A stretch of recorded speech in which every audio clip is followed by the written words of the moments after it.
right, so when it comes to the man's jacket hem, right, we already did the front facing. So this is nice, turned up, right? You can go ahead and hand, right, catch stitch up at that 1.5 inches, right? That's allowed. When it comes to the vents though, right, we have this right side of the jacket that we're dealing with here. You'll notice at the center back panel, there's another miter, right? So technically this is in fact interfaced at the bottom, but I'm just going to show you without the interfacing.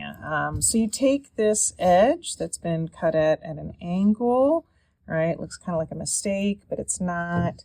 You're going to literally take, right, the bottom edge and fold it to the side vent, right? And you'll see they match up.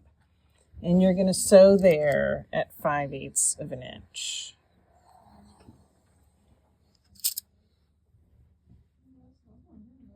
Okay, so just from there to the top, 5/8 of an inch. Now that we've sewn the miter on the 5/8 inch, we're going to trim the point.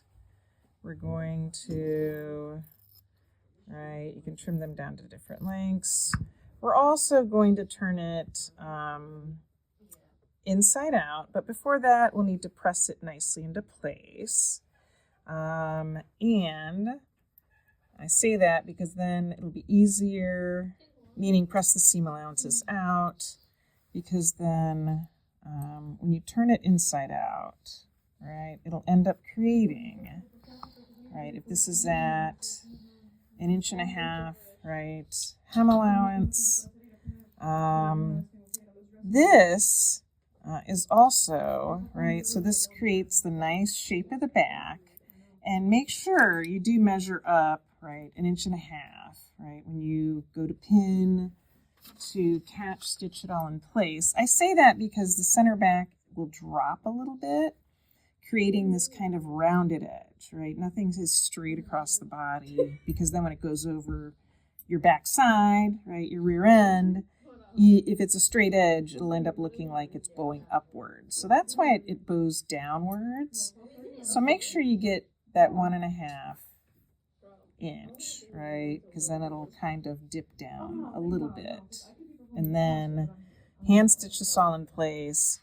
The way this is handled is the top of the vent, right, is stitched down, right, from the large dot to the edge.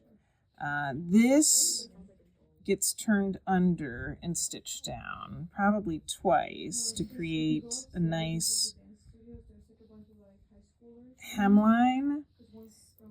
And then you come back here and turn this up, right, the 1.5 inches.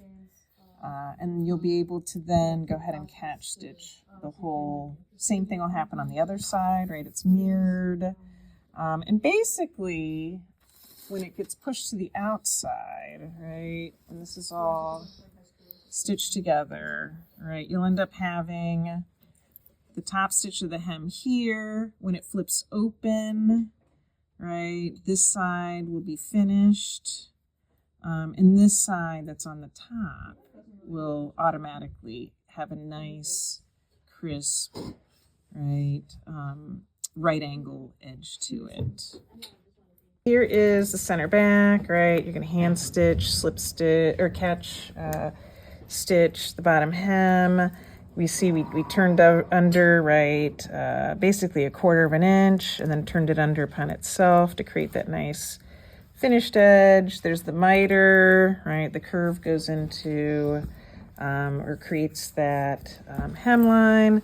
On the right side, this is kind of what it looks like, right? So the back vents, right, the stitching that you just followed along the 5/8 inch seam allowance.